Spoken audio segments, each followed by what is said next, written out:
আগরতলা পৌর নিগমের প্রায় 250 জন পাম্প অপারেটরদের বেতন বৃদ্ধি করেছে রাজ্য সরকার।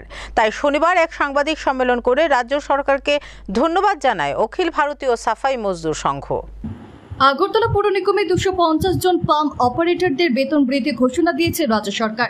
গতকাল মন্ত্রী পরিষদে গুরুত্বপূর্ণ বৈঠকে সিদ্ধান্ত গৃহীত হয়। এই বেতন বৃদ্ধির জন্য শনিবার এক সাংবাদিক সম্মেলন করে রাজ্য সরকারকে ধন্যবাদ জানায় অখিল ভারতীয় সাফাই মজদুর সংঘ। পাশাপাশি এদিন সাফাই মজদুর সংঘে ত্রিপুরা প্রদেশের ইনচার্জ বলেন, রেশমুখ ত্রিপুরা গ্রামীণ ব্যাংক শাখার স্বপন ভৌমিক নামে একজন DWS কর্মীকে চাকুরি থেকে বরখাস্ত করা হয়েছিল। সেই সময় ত্রিপুরা গ্রামীণ ব্যাংকের ডেপুটেশনের পাশাপাশি মানবাধিকার কমিশনে আবেদন করেছিল অখিল ভারতীয় সাফাই মজদুর সংঘ। এই ক্ষেত্রে DWS কর্মী স্বপন ভৌমিকে গ্রামীণ ব্যাংকের চাকুরিতে পুনর্বহাল এবং 5 লক্ষ টাকা ক্ষতিপূরণ দেওয়ার রায় দিয়েছে আদালত।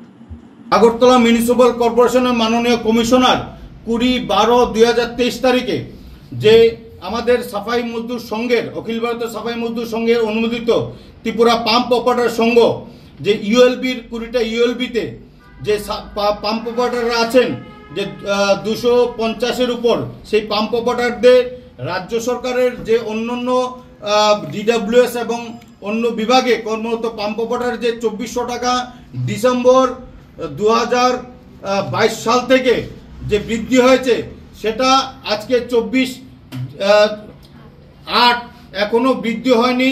সেই কারণে আমরা বিভিন্ন আন্দোলন করেছিলাম, ডেপুটেশন দিয়েছিলাম যে এই বৃদ্ধির জন্য রাজ্য সরকারের কাছে আমরা দাবি করেছিলাম।